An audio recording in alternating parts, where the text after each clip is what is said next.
I sort of feel like 9 times out of 10, what's actually needed in order to feel confident and comfortable is not necessarily mastery, but rather proximity over time. It's not necessarily that we are not capable of something, but rather that we just haven't been hanging around it long enough for it to start feeling familiar. Welcome to How to Trust Yourself, the podcast for anyone who's done with the endless second guessing and ready to tune in to your inner guidance. I'm Anna Holtzman, and I get that feeling of trudging through life like you're wading through mud, trying to figure out which way to go. In my 20s, I spent more time asking what should I do with my life than writing about crushes or bad dates in my journal. I've tried on a lot of answers: architecture, publishing, editing reality TV for a decade, and finally landing on therapy and coaching, helping people like you connect with your purpose. But here's the thing I've learned through all those twists and turns. Trusting yourself is the key to moving forward, even when the path feels messy. So if you're ready to stop doubting yourself and start listening to your gut, you're in the right place. Let's dive in. Welcome back, dear listeners. I've missed you. And today's episode is going to be quite impromptu and unscripted, as per usual, honestly. So we'll see how this goes.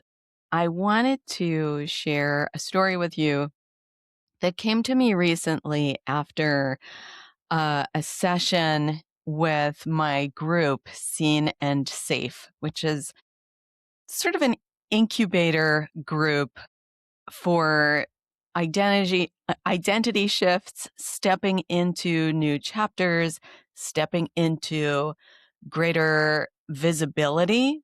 And really, that could mean a lot of things, but it's really about letting yourself be witnessed in what you're stepping into authentically. And I know that that word authentic gets so overused, but it really, to me, captures what I mean when I'm talking about visibility, because I don't just mean getting out there in front of people. And it doesn't even have to be about necessarily getting out there in front of people, although there are people in the Seen and Safe group who are working on things like doing more public speaking, um, publishing a book, presenting an offer in their business. And there are also people who are working on things like making their inner needs more visible to themselves, showing up more authentically in their personal lives as well as their professional lives, really allowing that tender but true part of themselves that is longing for expression to come out into the world in a gradual, nervous system sensitive way. And so anyway, our group meets every twice a month, and recently we were having a group meeting.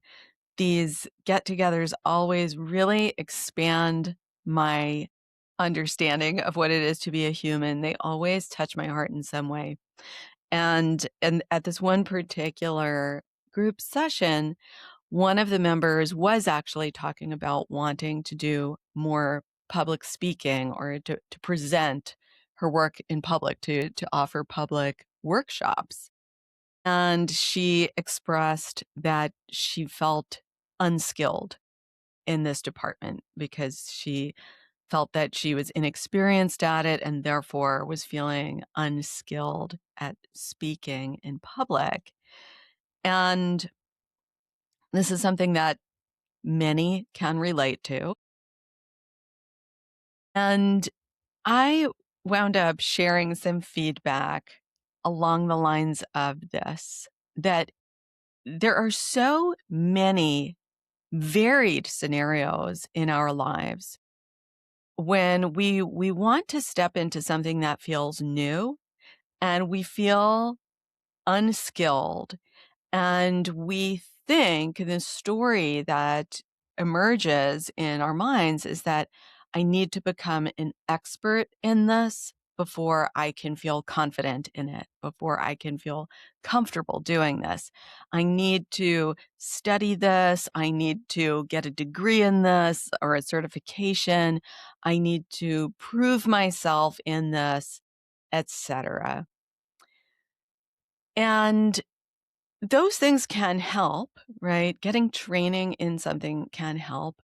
But so very often, when we think that we need to become an expert, so very often it's our fear telling us that, telling us that we need to study, we need to learn it, we need to know it before we can do it.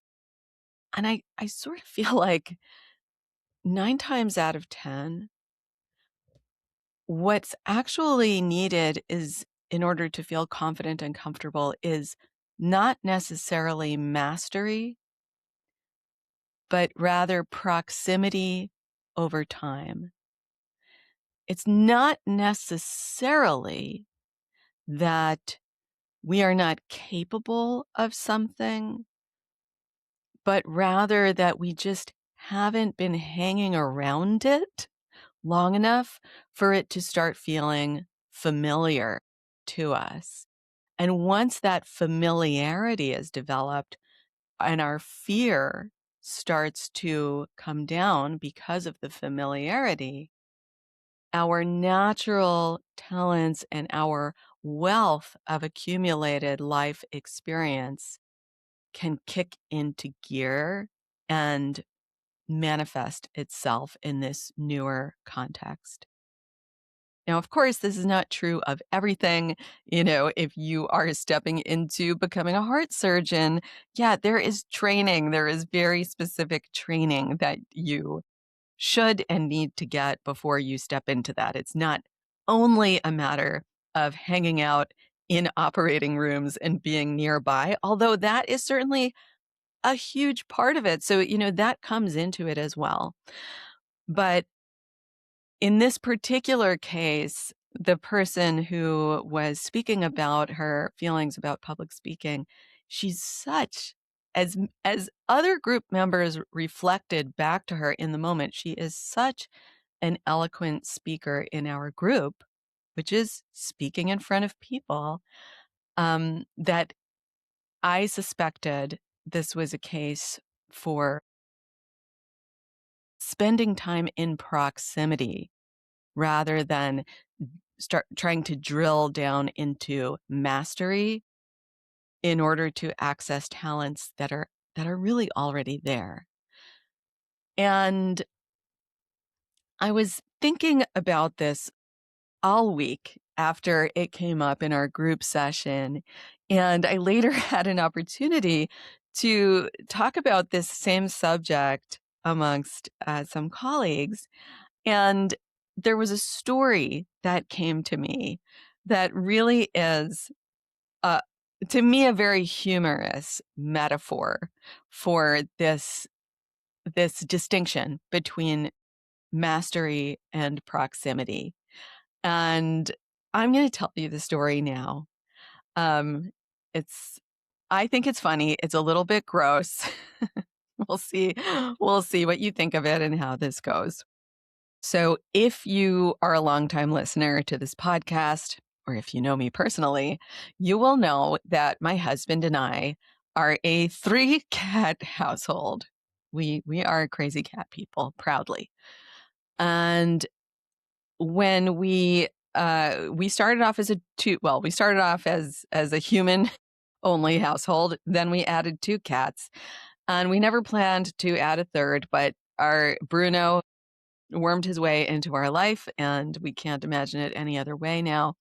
But when we added our 3rd cat, cleaning the kitty litter, which is one of my expertises around the house became a very, let's just say, stinky and unwieldy job. There is just a lot of poop to scoop. And after dealing with that for a while, we decided it was worth investing in something called a litter robot, which is it's this like science fiction looking thing. It looks like a spaceship from outer space. It's this giant globe that is a rotating litter box, and it automatically sifts out the waste and drops it into a little drawer underneath. Anyway, highly recommend for multi-cat households. Um, although they break often. Anyway, that's a totally different story. So we ordered this thing and it arrived, and I was so excited because my life was about to get a lot easier in that department. And we set it up, we plugged it in, we dismantled the old traditional litter box and put it in storage. And there it was. We replaced the old with the new. It was evening when we did this, and we just went to bed, not thinking there would be anything else to it. We were very naive. So the next morning, my husband woke up very early for some reason. It was still dark, and he left the bedroom and went into the living room, which is where at the time our litter box was actually in the living room. These days it's in the basement, much better placement. And after a few minutes, when it went into the living room, I heard this scream of, I didn't know if it was rage or pain or bewilderment or what. And very soon after that, I heard a second scream, and then a third, and then a fourth. And what had happened was he stepped in a cat turd. And then as he was dancing around, freaking out, he stepped in another one and another one and another one. I can laugh because it wasn't me. It was so disgusting. Um, but what happened was that it didn't occur to me that the cats would need to adjust to this newfangled thing that they had never seen before. And it seemed they didn't know how to use it. And so I panicked, thinking, oh my God, I guess they just they don't know how to use this. What are we going to do? I Googled and I found a YouTube video on how to help cats adjust to their new litter robot. And as soon as I watched it, I thought, oh my goodness, this makes total sense to me as a mind body therapist, as someone who works with the nervous system. And I'm just shocked at myself that I hadn't anticipated this beforehand, because what I immediately understood was that the cats were not lacking expertise in using how to use this new litter robot. They were not going to need to go to graduate school and obtain a PhD in order to learn how to recognize what it was, step over the steps that they need to step up to get into it, how to maneuver their body in this differently shaped, partially interior space. None of that. I was not going to have to magically teach cats how to understand human language so that I could explain it to their cognitive minds, which debatable whether cats have that. Um, but rather, what was needed in order for them to cross the threshold, the literal threshold of the entrance of the litter robot, what was needed was for someone to help them acclimate their nervous system to this thing that in its newness and unfamiliarness, their nervous system perceived it as suspect and potentially dangerous, not only to enter, but even to be near. And so, what was needed was for someone to help them gradually approach it and gradually get acclimated to proximity with it, not mastery over it, but simply familiarity and proximity with it. And so I used the same, very intuitive tools with the cats that I use with myself when I am feeling afraid of something new, like, like I once felt afraid of recording myself on this very podcast, and I used similar tools. So, what were those tools? Well, at first it was dialoguing with the fear. And in the case of my cats, that was very, very simple. It was simply a matter of making the connection that they were feeling afraid and then understanding, oh, okay, so I need to speak to the fear. I need to help them feel safe. As simple as that. I need to help their nervous systems feel safe. And how am I going to do that? Well, it's with graded exposure. So I'm not going to pick them up and shove them into this thing that they're feeling currently afraid of, because that is going to trigger greater fear. They're going to feel trapped and forced, and it's going to really like solidify a fear association with this thing. And so I have to take a gradual approach. I have to help them approach the the device, the litter robot, step by step, just coax them up to it for a moment and then let them run back away again, and then later coax them back, let them step away. Step by step, bit by bit. It has to be gradual. And I used the tool of co-regulation. So I would stand next to it and allow them to co-regulate with me because they feel safe already with me. They feel safe with a certain tone of voice that I use to them, cooing to them, saying loving things to them, the little sounds that they like. I brought over treats and catnip, things that they have positive associations with, and I placed those things, the catnip and the treats near or on the ledge of the litter robot, and little by little by little, they got used to it. And when I say little by little by little, what I don't mean that it took hours or days or months or a year. It actually happened rather quickly. What I mean when I say little by little is that it was step by step by step. But in doing this step by step graded approach and using co regulation and dialoguing with the fear, the process actually went quite easily and quickly. And it's this very same process that we can use with ourselves, with the support of a coach, with the support of a group like Seen and Safe, to acclimate to things that are newer to us that we want to step into, but our nervous system feels afraid.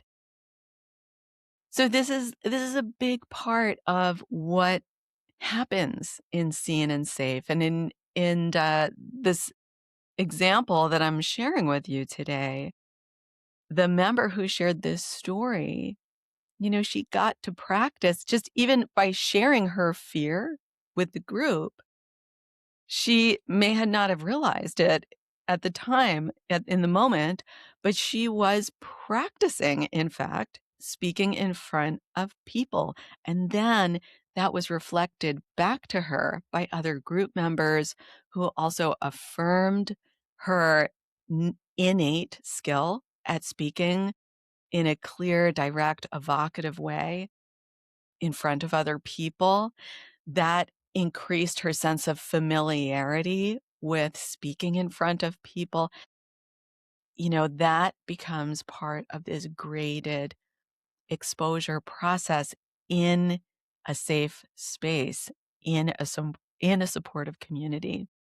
And if this sounds like something that would be helpful to you in whatever it is that you are standing on the edge of and wanting to take a first and then a next step into, whether that is a creative project, a new direction in your business, maybe you're starting a new business, perhaps it's wanting to step into more authentic communication, whether it's in your personal or professional life or all the above.